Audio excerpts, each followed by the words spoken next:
Exploring Life. Chapter 21, Human Evolution. Part 2. Our cells display all the hallmark features of eukaryotes, including a nucleus and complex internal structures. We also share defining characteristics of chordates and vertebrates. One example is the coelomic cavity, illustrated here. In humans, it's subdivided into smaller cavities, each with a different name but the same core function: to protect, cushion, and organize internal organs. As tetrapods, we follow a common body plan: head, neck, trunk, and forelimbs, along with many other structural traits. And as primates, we exhibit features like forward-facing eyes, which enhance depth perception and aid in communication. Layered on top of these shared traits are the features that make us distinctly human: a large brain, upright posture, precise hand control, and more. We can't cover every detail of human anatomy in one lecture, so we'll focus on a carefully selected set of organ systems that best illustrate our evolutionary story. Bipedalism was the primary force shaping the human skeleton. Its effects were profound, including a reshaped skull, spine, and pelvis, as well as a reconfiguration of limb proportions. Let's take a closer look at these changes, starting with the skull. Many modifications to the skull were driven by upright posture and an expanding brain. As humans adopted habitual bipedalism, the increasingly top-heavy body and front-weighted head placed added strain on the spine. To reduce this forward torque and improve balance, the skull became flatter, lighter, and was repositioned deeper over the spine, all important biomechanical adaptations. Today, these shifts are recognizable hallmarks of the human skull. A larger brain case, reduced brow ridges, a smaller jaw, and thinner bones. Yet even with these improvements, back problems remain widespread, a lasting trade-off of upright posture. Upright posture freed the human arms, unlocking entirely new possibilities. This shift reshaped both the hand and the shoulder. The human hand is uniquely adapted for fine motor control, capable of delicate, precise movements that few other animals can match. One key feature is the opposable thumb, which allows the fingers and thumb to meet in a precision grip, essential for tool use, writing, and even threading a needle. The shoulder joint is another critical adaptation. It provides a remarkably wide range of motion, ideal for climbing, reaching, and manipulating objects. But this mobility comes at a cost. The human shoulder is more prone to dislocation and injury, especially during physically demanding tasks. Yet this very flexibility may have offered a survival advantage. Neanderthals had more restricted shoulder rotation, likely limiting their ability to throw overhead. Many male Neanderthal skeletons show multiple traumatic injuries that probably caused their deaths, likely the result of close combat with large prey during hunts.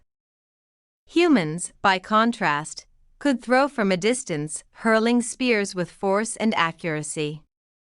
This reduced the risk of injury and increased hunting success. So in the end, it may not have been brainpower alone that tipped the scales for Neanderthals. It might have been the shoulder. And shoulder pain may be a small price to pay for species survival. Upright posture also demanded major structural changes in the lower limbs, including a completely restructured pelvis, knees, and feet. This image shows the human pelvis, formed by the hip bones and the sacrum. It plays a vital role in both movement and reproduction, but its shape reflects a delicate compromise between the demands of efficient bipedal locomotion and successful childbirth.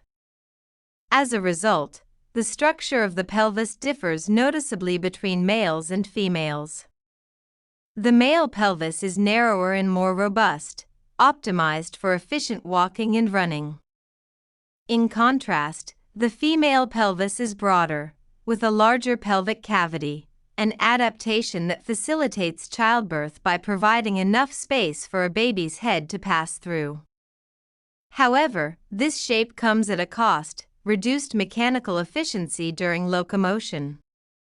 Throughout most of our species' history, the dimensions of the female pelvis have been under intense evolutionary pressure.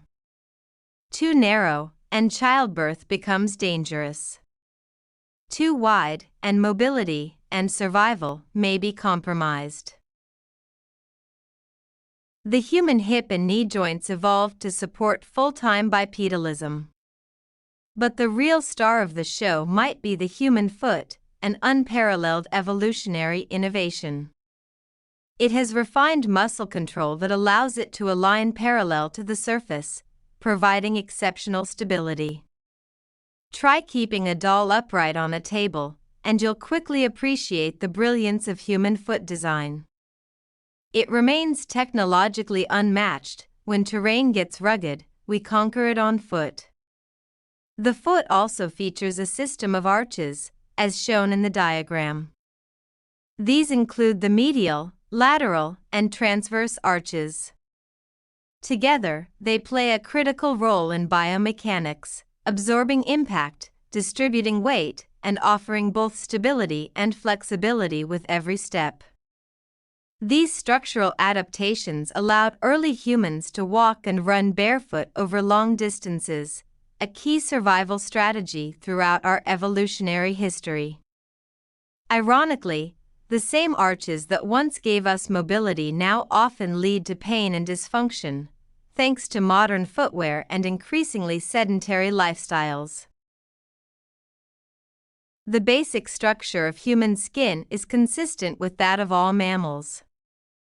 It consists of two main layers. Epidermis, the outermost layer, forming a tough barrier against pathogens, dehydration, and harmful UV radiation.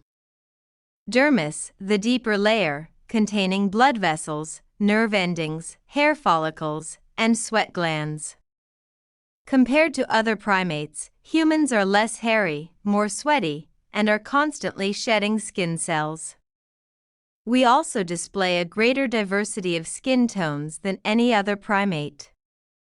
These traits reflect strong evolutionary pressures, shaping our skin in response to the challenges of thermoregulation and UV exposure.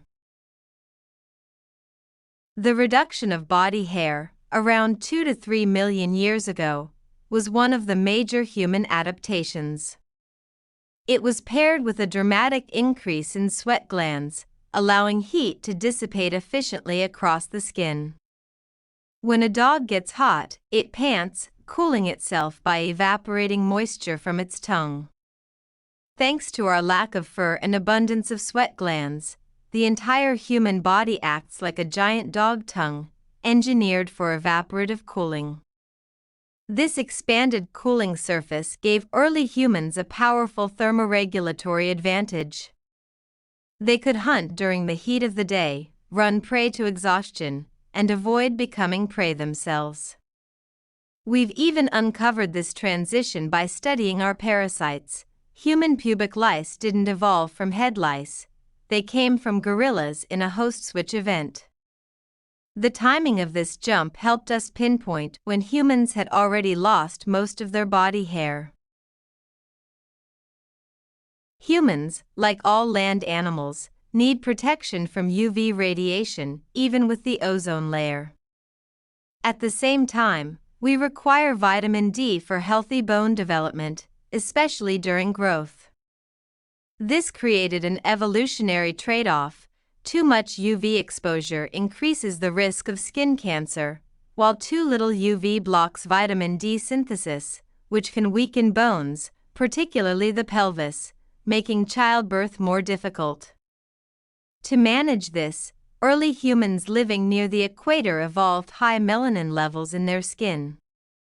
This provided strong UV protection while still allowing enough sunlight to penetrate for vitamin D production. As some populations migrated to higher latitudes with less intense sunlight, lighter skin tones began to evolve to maintain adequate vitamin D synthesis under dimmer conditions. This adaptation is surprisingly recent. Genetic studies show that light skin in European populations was still becoming widespread only about 5,000 years ago. This map shows the global distribution of human skin color, shaped by a combination of genetics, environment, and migration history. Darker skin tones are concentrated in regions with high UV exposure, near the equator, where UV protection is most crucial.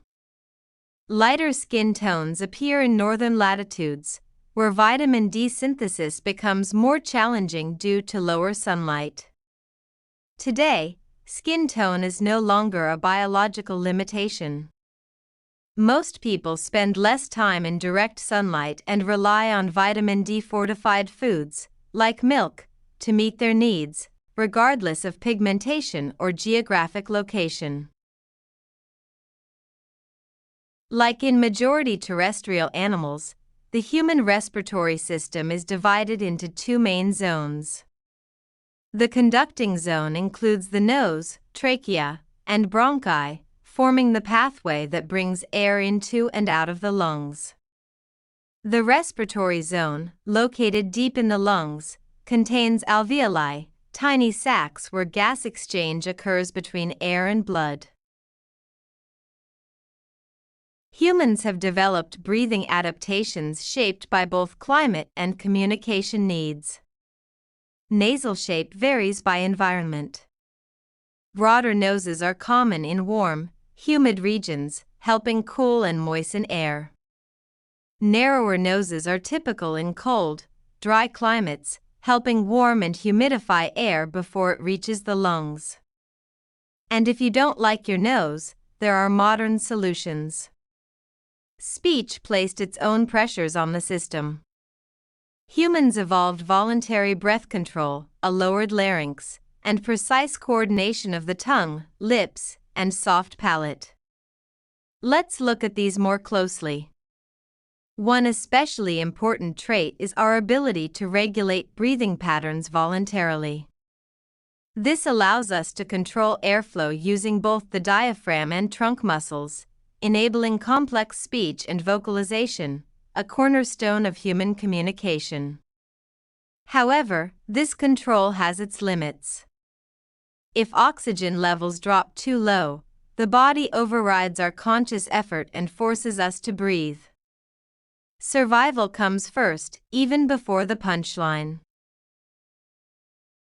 Another human-specific modification is the repositioning of the voice box, or larynx.